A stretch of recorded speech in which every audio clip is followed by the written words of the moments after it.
दिवसापूर्वी घनसोलीमध्ये घटना घडलेली आहे की ज्या घटनामध्ये खूप अनेक ड्रायव्हर काम करणारे असे काय सांगायचं?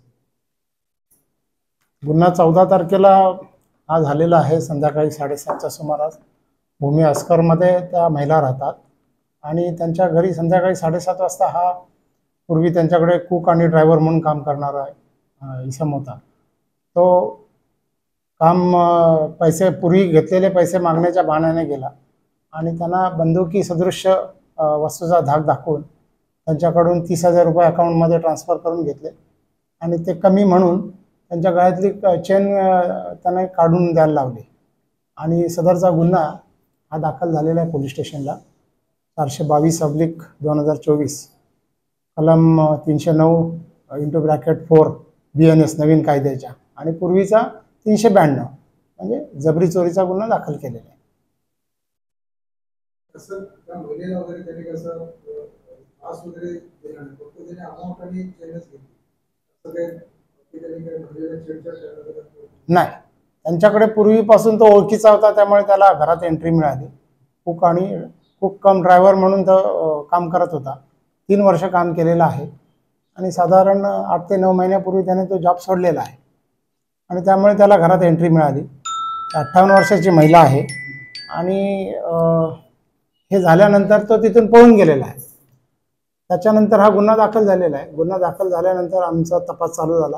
तपासामध्ये त्या लेडीला तो फक्त त्याचं नाव माहिती आहे, तो कुठे राहत होता फक्त घनसोली एरियामध्ये.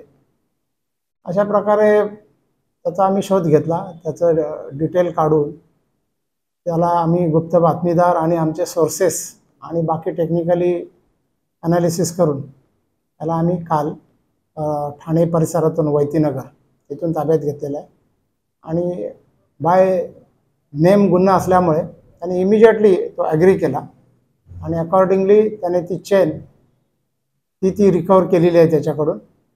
अजून पैसे रिकवर करणं बाकी आहे. आज रोजी माननीय न्यायालयासमोर त्याला हजर केलं होतं. त्याला 21 तारखेपर्यंत पोलीस कस्टडी दिलेली आहे. हा गुन्ह्याचा तपास आहे आमचे डिटेक्शन ऑफिसर सहाय्यक पोलीस निरीक्षक दीपक खरात आणि त्यांच्या टीमने केलेला आहे. वरिष्ठांच्या मार्गदर्शनाखाली हा गुन्ह्याचा तपास चालू आहे.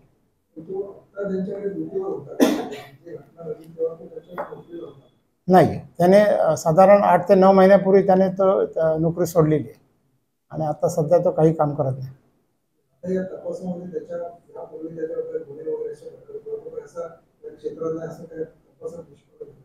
तपासामध्ये निष्पन्न आता तपास चालू आहे.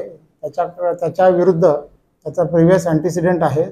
2015ला डोंबिवली रेल्वे पोलीस स्टेशनच्या हद्दीमध्ये त्याने चेन स्नॅचिंग केल्याचा गुन्हा रजिस्टर्ड आहे आणि तो गुन्हा पेंडिंग आहे मान्य न्यायालयामध्ये. आता तपास चालू आहे. आता त्याने जी अमाऊंट जी रिकवर आपली ट्रान्सफर करून घेतली होती बँक अकाउंटमध्ये ती रिकवर करणं बाकी आहे. त्यानंतर त्याने जे बंदूक सदृश्य वस्तू वापरली होती ती त्याच्याकडून रिकवर करणं बाकी आहे. आम्ही तपासाचा भाग आहे तो आम्ही रिकवर करू त्याच्याकडून.